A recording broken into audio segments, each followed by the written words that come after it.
आगे चल करके भगवान का एक दूसरा विवाह भी हुआ। पता भगवान का दूसरा विवाह किसके साथ में हुआ? एक भालू की बेटी है जाम्बती। पता किसकी बेटी? अच्छा एक बात और बताऊं, यहाँ भालू क्यों नहीं आया? पता नहीं? पता? आज बता ही देता हूं, अभी तक तो नहीं बताया था मैंने। आज इसीलिए नहीं आया भालू, मैं बताऊं आपको, क्योंकि भालू कौन है? भगवान कृष्ण के ससुर जी, भगवान के ससुर जी हैं वो। और भालू की बेटी है जाम्बती। जाम्बती का विवाह किसके साथ में हुआ? भगवान कृष्ण के साथ में। अब एक बात बताओ, किसी के जमाई की कथा हो रही हो तो जमाई के यहाँ क्या ससुर जी उत्पात करेंगे? क्या कर सकते हैं? बेटी के घर तो कभी नहीं कर सकते। हाँ, बेटा के पास जाके जब भले ही कर दें, लेकिन बेटी के पास तो कभी नहीं कर सकते। तो यही बात है, चुपके से कन्हैया से कहा, कन्हैया बोले चिंता मत करो, ससुर जी की गारंटी हमारी है ना? तो कहीं कोई दिक्कत तो नहीं हुई ना? आज तक तो नहीं हुई, कल भी नहीं होगी, परसों भले ही आएंगे, लेकिन कल तक भी नहीं होगी, कोई दिक्कत नहीं होगी। तो कहते हैं भगवान ने क्या किया? कहते हैं इनका विवाह हुआ। एक बार क्या हुआ, भगवान श्री कृष्ण की उपासना करी। सत्राजित और प्रसंजित नाम के दोनों भाई। सत्राजितः सतनयाम कृष्णाय कृतकिल्बिषः स्यमन्तिके निमणिना स्वयं उद्यम दत्तवानो। एक सत्राजित और प्रसंजित नाम के दो भाई हैं। इन्होंने क्या किया? सूर्य भगवान की आराधना करी, और सूर्य भगवान की आराधना करी तो प्रसन्न होकर के इनको मणि दे दी। अब एक मणि दी इनको, तो जैसे मणि दी तो मणि लेकर के इन्होंने क्या किया? वो मणि रोजाना 1.25 मन सोना इनको दान में दिया करती थी। धन बहुत हो गया। सभी द्वारका वासियों ने कहा तुम एक काम करो, अब इस मणि को दान कर दो। बोले किसके लिए? द्वारकाधीश को, जिससे राजकोष बढ़ जाएगा। इन्होंने रात्रि में मीटिंग करी, बोले भैया मेहनत तो हमने करी, आराधना हमने करी, तो हम इस मणि को क्यों दान करें? लोभ बस गया। और जब लोभ बैठता है तो लोभ जब बैठता है तो फिर पाप होता है। तो लोभ से पापे और पापे चा मृत्यु। जब लोभ होता है तो पाप बढ़ता है, पाप बढ़ता है तो फिर मृत्यु होती है। इन्होंने क्या किया? अपने भाई के लिए लिया और प्रसन्नजित को लेकर के कह दिया तुम जंगल में चल जाओ इसको लेकर के। और जैसे जंगल में गए, संजोग की बात बहुत दिन हो गए लौट करके नहीं आए। इन्होंने कहा मेरे भाई के लिए द्वारकाधीश ने कहीं मरवा डाला और उस मणि को छीन लिया। भगवान को झूठा दोष लग गया। अब जिसको झूठा दोष लगता है ना, वो मरता भी नहीं है और जिंदा भी नहीं रहता। भगवान ने सोचा अब क्या करूं? भगवान ने सभी आज द्वारका वासियों को साथ में लिया और चल पड़े। जैसे उस मणि की खोज में गए तो क्या हुआ? जंगल में पहुंचे तो जंगल में देखा कुछ वस्त्र पड़े हुए थे लथपथ। बोले वस्त्र किसके हैं? बोले मेरे भाई के। तेरा भाई कहाँ है? आगे देखा तो हड्डियां पड़ी थी, किसी ने मार डाला। बोले किसने मार डाला? देखा तो सिंह के पग चिन्ह बने थे, सिंह ने मार डाला। आगे देखते देखते गए तो सिंह भी मरा हुआ पड़ा था। इस सिंह को किसने मार डाला? देखा तो वो भालू के पग चिन्ह थे। उन पग चिन्हों को देखते देखते आगे गए और आगे गए तो क्या देखा? वो भालू के पग चिन्ह एक गुफा के अंदर प्रवेश कर गए। और जैसे गुफा के अंदर प्रवेश किया, भगवान ने क्या किया? सभी द्वारका वासियों को वहीं पर रोक दिया। अंदर भगवान गए और जाकर के मेरे प्रभु अंदर गए। वहां जाकर के भगवान ने क्या किया? जैसे उस मणि को देखा तो उस मणि को लेकर के वो जामवंत की बेटी जिनका नाम था जाम्बती, उछाल उछाल करके गेंद की तरह खेल रही थी, बार बार ऊपर उछाल रही थी।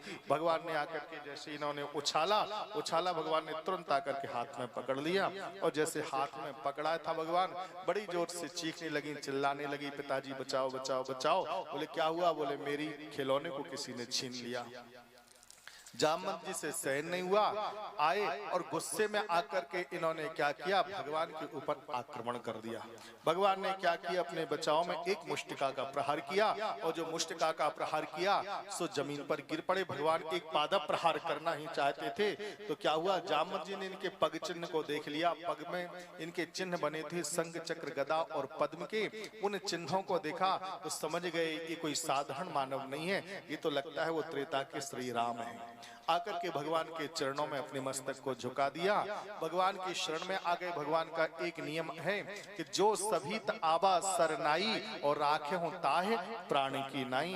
कोई भयभीत होकर के भी भगवान के शरण में आ जाता है तो भगवान उठा के अपने हृदय से लगा लेते हैं।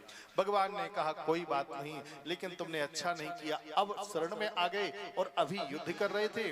जामवंत जी ने कहा भगवान क्या बताऊं, गलती मुझसे नहीं हुई। बोले तो बोले भगवान ये आपने मुझसे वचन दिया था, ये आपने ही वरदान दिया था। बोले क्या वरदान? बोले हाँ। बोले कब दिया था? बोले मैंने वरदान कब दिया था? बोले त्रेता युग में।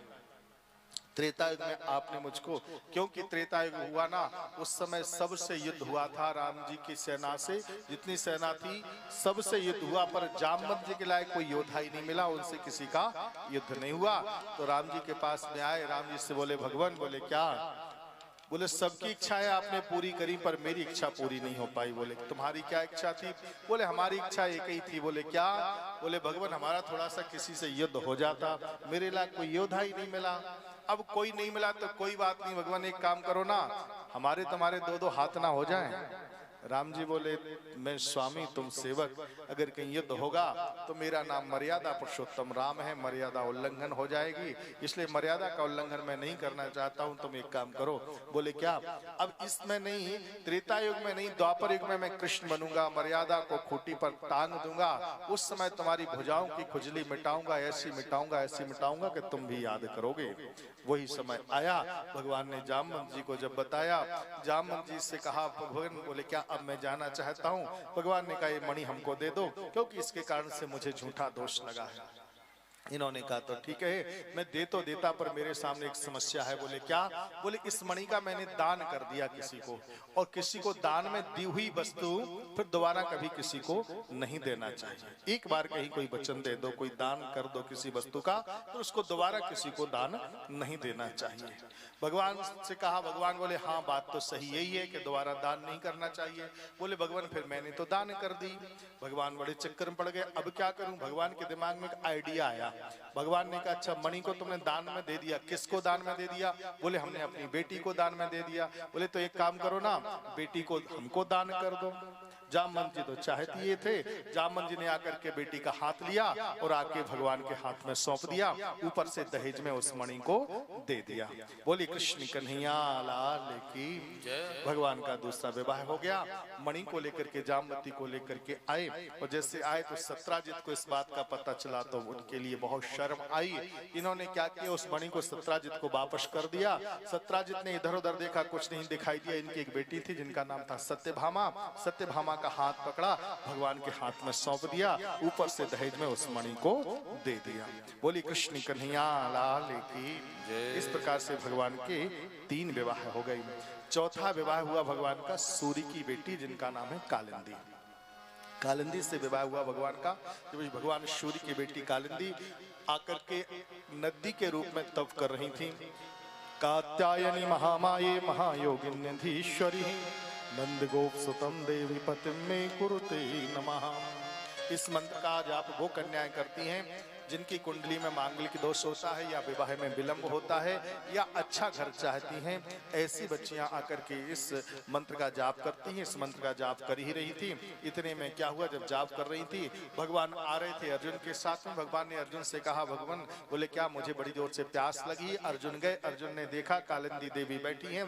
कालिंदी से कहा क्या चाहती हो? बोले जन्म कोटि लगी रगर हमारी, बरहों तो शाम न तो रहे हूँ कुंवारे, चाहे करोड़ों जन्म तक मुझे जन्म और मरण कर लेना पड़े, लेकिन कहीं वर्ण करूंगी तो श्याम सुंदर का ही करूंगी। भगवान ने कहा, अर्जुन ने कहा तो चलो मेरे साथ में। लेकर के आए। भगवान ने कहा क्या जल लेकर के आए हो? बोले जल लेकर के तो नहीं आए, पूरी नदी उठा के आ गए हैं। बोले कहाँ हैं? तो लेकर के कालिंदी का हाथ भगवान के हाथ में सौंप दिया। बोली कृष्ण कन्हैया लाल की जय। तो कालिंदी का विवाह भगवान के साथ में हो गया। तो इस सूर्य की बेटी कौन है? कालिंदी जी। भगवान सूर्य भगवान मेरे कृष्ण के कौन हुए इस नाते से? ससुर जी। तो सूर्य भगवान है ससुर जी। अगर कहीं सूर्य भगवान की आराधना करने से जिनको गुस्सा आता है वो सूर्य की आराधना करते हैं। अगर कहीं सूर्य की दशा होती है ना, तो सूर्य की दशा में कुंडली में महादशा हो, चाहे लघु दशा हो, चाहे अति लघु दशा होवे, कुछ भी होवे, अगर कहीं सूर्य की आराधना करते हैं ना, तो सूर्य की आराधना करते समय बहुत सारे अनिष्ट टल जाते हैं, क्योंकि सूर्य की दशा में एक्सीडेंट जरूर होता है, स्वास्थ्य के लिए नुकसान जरूर पहुंचता है। तो बोले उस समय क्या करना चाहिए? बोले उस समय सूर्य भगवान की आराधना करें। लेकिन मैं तो कहता हूँ सूर्य भगवान की कहीं बन जाए तो कर लेना, और नहीं बने तो मेरे कन्हैया के सामने पहुंच जाना और भगवान से निवेदन कर देना, और कहीं ने सिफारिश कर दी ना, तो ससुर जी को जमाई की बात तो मानना ही पड़ती है, फिर मानना ही पड़ती है ना, तो फिर भगवान सूर्य को भी इनकी बात जरूर मानना पड़ती है।